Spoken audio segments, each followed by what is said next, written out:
We be getting to the money. Everybody mad. I be getting too much money. Everybody mad. Welcome back to Jacoby's Book Club. Now, let's continue talking about LL Cool J's autobiography, I Make My Own Rules, with editor Karen Hunter. Simone eventually became my first steady girlfriend. She even came with me on the first leg of the Walking with a Panther tour. I brought her out on stage in Miami when I did I Need Love. Man, did all the girls in the front row look mad. But when I first met her, I was still doing my own thing. Walking with a Panther was a huge success. The tour was sold out everywhere, and the album went triple platinum 3 million. Only Run DMC and the Beastie Boys were doing sales like that. At the same time, Public Enemy had burst onto the scene and created a movement within rap, social conscious. I'm trying to think, is Public Enemy Flavor Flav's group? Before them, Grandmaster Flash was portraying street life in a rap like The Message. I've heard The Message before. It's like a jungle sometimes, which I want to find, keep it going under.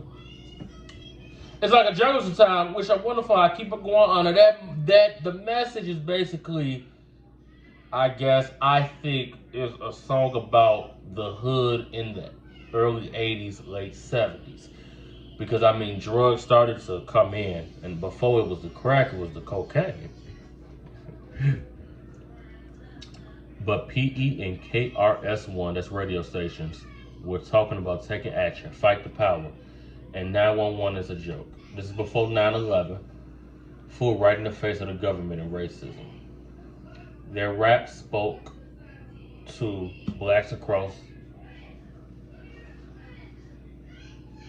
No, that's rap groups, I thought. Sorry, I'm thinking because KRS is a radio station, PE and KRS-One is a rap group. Spoke to the blacks across the country who were feeling oppressed, and it gave them more than this is where you are. PE was saying, this is how you get out. That whole movement talked about the black man educating himself and uplifting himself. Both messages I was with totally. Pause. Sidebar. I remember, who was it watching? I think it was Dr. Dre and Ice Cube's Behind the Music that I watched.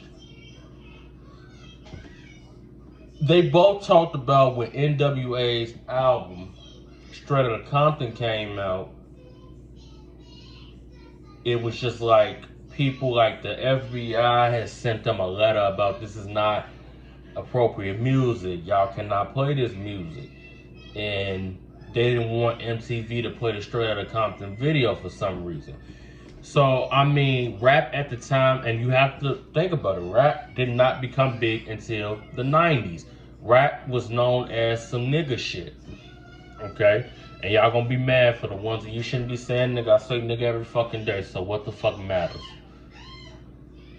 I even had a couple of songs on my album like that, but people was just not into my vibe. I tried, but the songs that hit was talking about how many women I could do, how many gold chains I had, and how bad I was. I was rapping about champagne, silk shirts, cars, jewelries, and girls. I had became the antichrist of rap. I was selfish, I was ego-centered. People felt like I was not being honorable and that I did not represent what the black community should be heading. Pause, here we go again. First of all, number one, this is another thing. Who the fuck is gonna listen to rap music? Are you gonna listen to rap music about fucking, let's march to DC? Like, are you gonna listen to that? Is anybody gonna listen to that? Like, of course, you're gonna listen to rap music for two things: sexual shit and violence. Ain't no other, I only listen to R&B music that's love making, sexual. I mean, what else? Nobody's gonna sing about no motherfucking marching to shit. It's funny that the very thing I was catching flack for then is the exact thing that many in rap are embracing now. LL Cool J said it on track. Where he was rapping about, people started rapping shit about that. You think, again, people are gonna listen to people rapping about peace on earth? The fuck?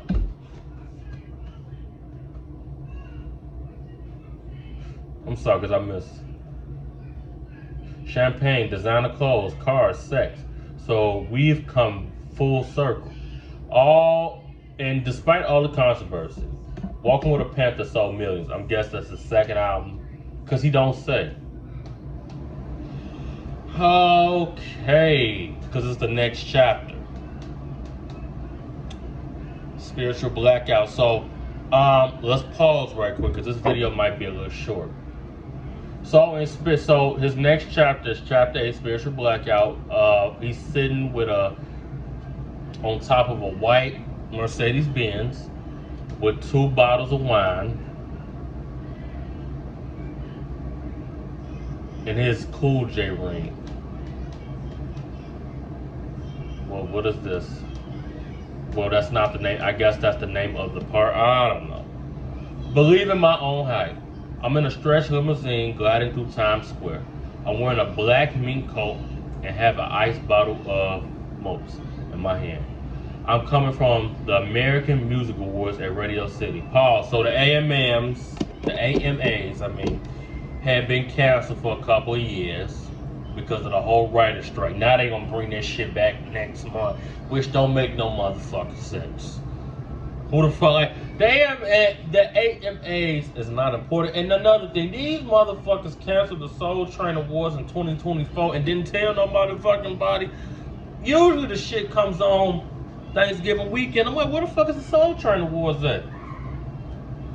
I'm in a stretch limousine gliding through Times Square. I'm wearing a black mink coat and have an ice bottle of malt in my hand. I'm coming from the American Music Awards at Radio City, which I had just performed one of the first rap acts to perform at one of the most famous concert halls in the country, Radio City Music Hall. People don't really perform there no more. A lot of people really today perform at Madison Square Garden. I don't know why. If not the world. I guess you could say I had made it. I had back-to-back platinum albums, was working on a third, and I had $1 million in the bank. And I had $15,000 ring that spelled out my name across 4 fingers and diamonds. It was fat. Can you believe that? There was so much money I couldn't even wrap my brains around that figure to fully comprehend it. I don't even, that didn't make sense. LL Cool J, you're not really making sense a lot. Pause. Y'all gonna be mad. LL Cool J in this book, as I read these sentences, the motherfucker ain't making a lot of sense with the words. And I talk hood sometimes, but again, when you writing a book, you gotta write the shit correct. I mean, some of his sentences are saying, and I'm like, that don't even make sense. Damn, I got $1 million in the bank. I kept saying over and over to myself. But it wasn't the money that was bugging me. It was the power that comes with the money. I never rapped for the money. I rapped for the power. It was the power to walk into any dealership in America and buy a car cash on the spot. Yo, what's a rush? Cars was one of my vices back in the day. I bought cars like most people buy shoes. I had one to fit every occasion. I went into a Porsche dealership on Long Island with a whip and bought a black 911, $72,000. I just called my accountant and had him wire the money. In Maryland on tour doing bigger and deafer, I went into a BMD dealership and saw our Carp Coat Gray M3 and that I liked. I bought it on spot. I drove it back to New York. When the tour stopped in Los Angeles, I bought a $100,000 plus white Mercedes convertible. It's custom made. The only one is kind. I had gotten the top cut special at the right leather seats, white piping, black piping, white on white chrome rims, gold grill. I have the ill system. You know the sound system had to be straight in my car. It was nothing for me to spend $10,000 to $12,000 on a system. Back then, I needed to feel my music, and so did everybody else. I loved that car. Right after that, I bought it. I wanted to show it off, so I took Simone out to Fat Burgers, and After we ate, I came out ready to put the top down to look for. I slid the key into the engine and turned. Nothing happened. The car wasn't started. Ain't that something? But I deserved it. At one time, I had 12 cars spread out like 5 different locations. At like 5 different locations. My mom's, my grandma's, my house on Long Island, my condo in Jamaica Estates. So this motherfucker, listen, got 2 albums out with 12 cars. Listen, that's kind of crazy that you got 12 cars. Shit, I would think your motherfucking ass would have had 12 residents. Shit, LL Cool J, you had 12 cars at 20? Shit, I got 1 car. That motherfucker just don't like me. That damn car downstairs in that driveway don't fucking like me. I don't know, it's because I blast the music and I drive too fast. Is it that? And LL Cool J was 20 and I'm finna be 20 and he had 12 cars and I got 1?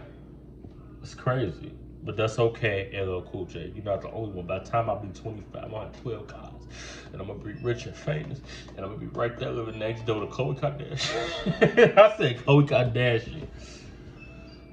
And it wasn't just buying cars for myself. I eventually gave my man Brian the Mercedes convertible. He was my manager and best friend back in the day. I bought my dad a Jeep Cherokee. I bought my mom's another car. I just had car after car. Yo, the attention and just being able to drive fly European sports car was just incredible for me.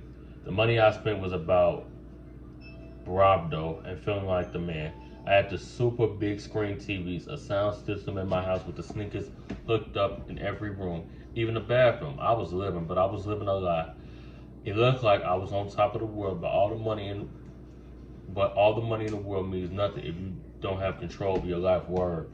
I tell you, money ain't shit. You can have the biggest houses, you can have all of that, but shit, if your ass if your heart don't feel sound, and if you going to sleep the fuck at night, and your life ain't right, money don't mean shit. Now it means something when you can get your ass up and feed your depression by going to the motherfucking outlet and buying all the motherfucking clothes. But again, money ain't shit if your life ain't in order.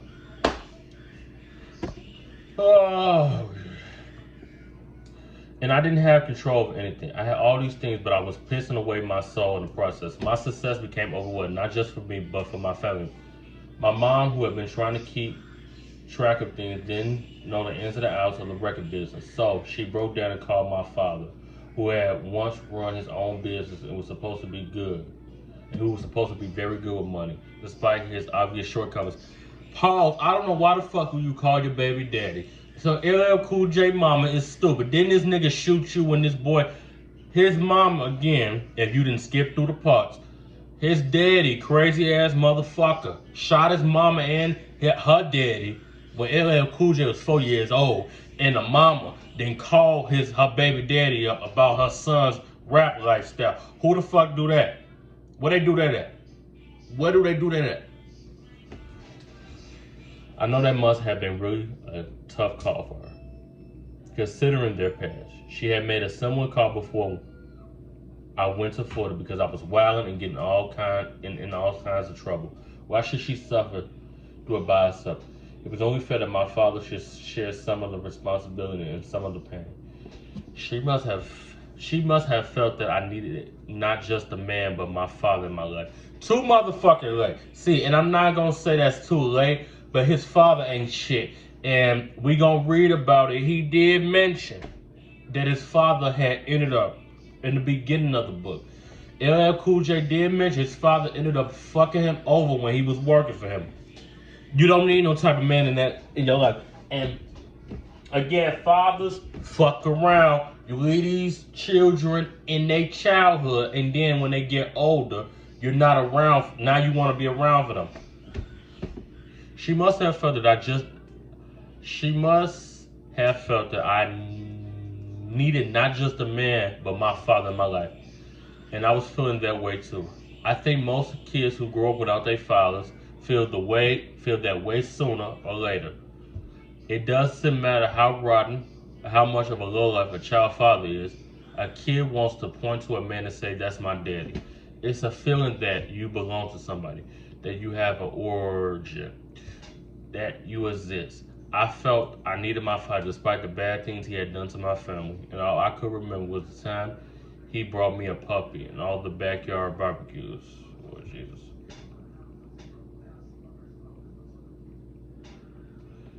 The first time my mother had tried to send me away to stay with him in Los Angeles for the summer, he said he was too busy to take me in. He told her to send me to stay with his brother in Tampa instead, but this time I was stacking some cash, and there he was all smiles, ready to be my daddy. He wasn't too busy to become my manager. Pause. The motherfucking daddies that ain't shit come around when they sons and daughters get money. You ain't been there for the child all your life. Your piece of shit ass ain't been there for the child. Now the child got money. You money hungry, dirty niggas. You don't deserve to be a daddy. Because a man, I don't even know what the fuck I'm finna say. I'm so mad at LL Cool J daddy. In the beginning, he was very helpful. He was looking out and teaching me a lot of things I did not know. He was telling me about how people was ripping me off. He taught me that rap was a business. It's called show business for a reason, he said. Look at the world business compared to the world show. It's much longer, right? That's for a reason. That's a lot more business than show and show business. Don't forget it. My father started touring. With me. Okay, Instagram, thank you. After walking with a Panther drop. It was about the time I was becoming more and more deprived and doing some real wild things. Simone had given birth to our son, Najee, and I was running away from my responsibility and bugging out. My father didn't help. He told me things like Simone is trying to trap you, and I listened. He was still off the hook. He liked to smoke weed, get into fights, curse people out. I thought it was fun. Hell, I just wanted to have a relationship with my father, and I really didn't care. I wanted to love him and have him love me and take care of me.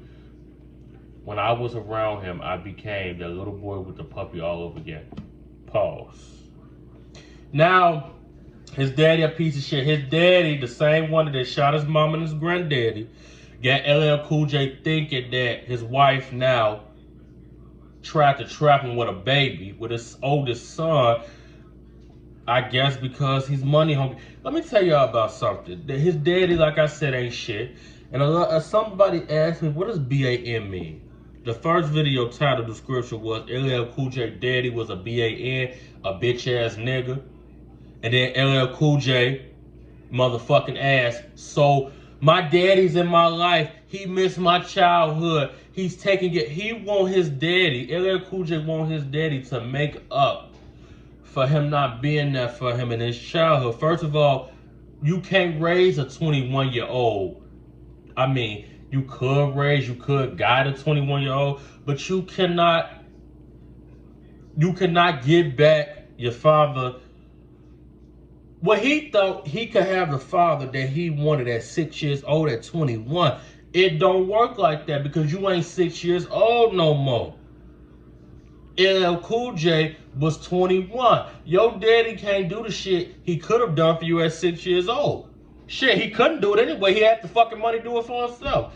It's some bullshit. He used to get us in all kinds of trouble on tour with his temper. You see, that was something I definitely inherited from him. One time we were in Miami, and he and I got into a fight in our hotel room over something stupid. I don't even remember.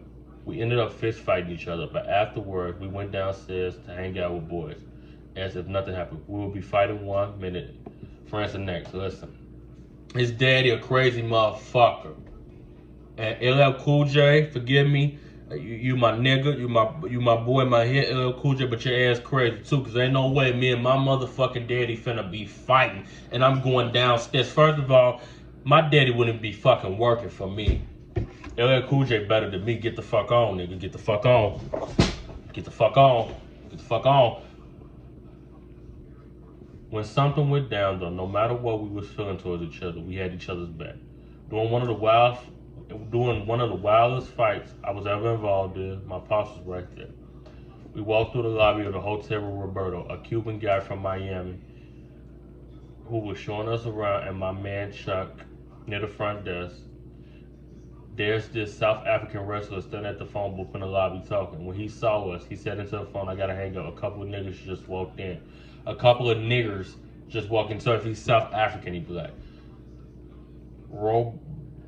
Roboto said, what did he just say? Did you hear what he just said? And I just looked at the guy and said, what? He looked at me and Roberto said, you don't want to mess with us. He was about 7 feet tall and weighed well over 300 pounds, pushing 400. Hold on. Pause. Now, LL Cool J, LL Cool J 5'8". This man's 7 feet tall. Ain't no fucking way I'm fighting a nigga that's 7 feet tall. I'ma talk my shit, and then the nigga come towards me. Now listen, I fight a nigga. The farthest nigga I would ever fight is 6'2", 6'3". Now a nigga 7 feet tall, I ain't fighting him. Now if you 6'2", 6'3", yeah, I'm gonna probably put my hands on you, win or fucking lose, cause I'm 5'7.5". But I ain't fighting no nigga that's 6'6", 6'4" and over. That nigga 7 feet tall. A nigga 7 feet tall come towards me, I'ma talk my shit. Back the fuck up.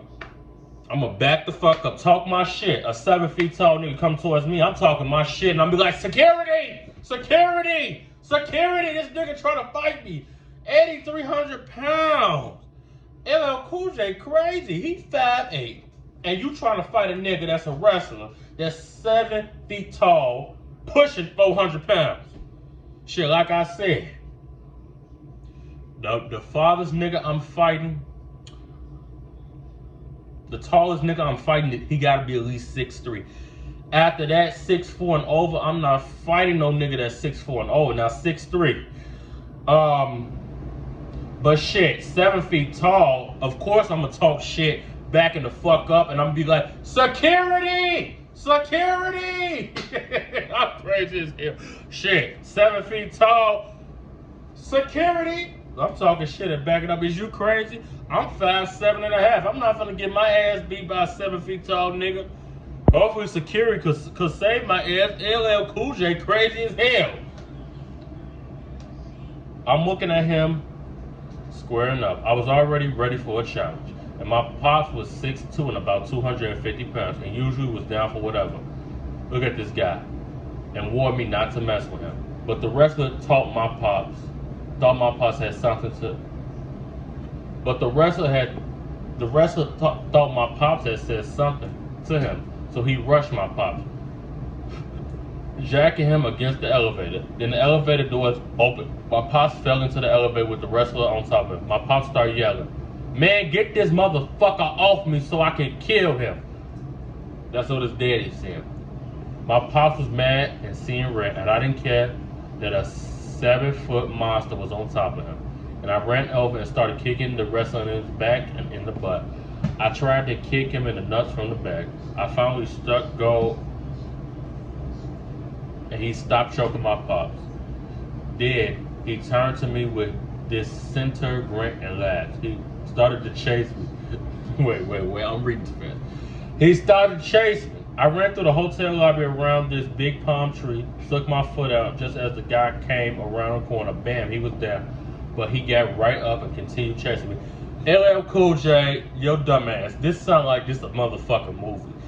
This motherfucker, crazy as hell. Again, like I just said, I'm not fighting no nigga that's 7 feet tall. I'm gonna talk my shit and yell security. My motherfucking ass would have ran to that motherfucking elevator. Now, if he's 6 foot tall, yeah, I beat your motherfucking ass and get my ass beat. But shit, 7 feet tall, 6 feet tall and 7 feet tall is two different fucking things now. I would have been backing the fuck up into the elevator like, bitch ass nigga. Hurry up, close the elevator, close the door. I ran down the hotel past the elevators and my Congo fell off. You know I'm mad now. My hat is off in public. I hadn't had a haircut in a while and I had this big afro underneath. I was embarrassed with all that wild hair hanging out. While this is going on, my man Chuck was just watching and laughing. It must have been pretty hilarious. First of all, ain't no motherfucking way. No, I don't jump people though. Then Roberto got into the front and started chasing the guy. My pops, who was waiting for me around the corner, grabbed one of those ramps they use for handicapped people to get up the stairs. And when my homeboy came around the bed, my pop slammed. And when homeboy came around the bed, my pop slammed him with it. Now, if you have not already done so, please make sure you tell people about the book club. See y'all in a few.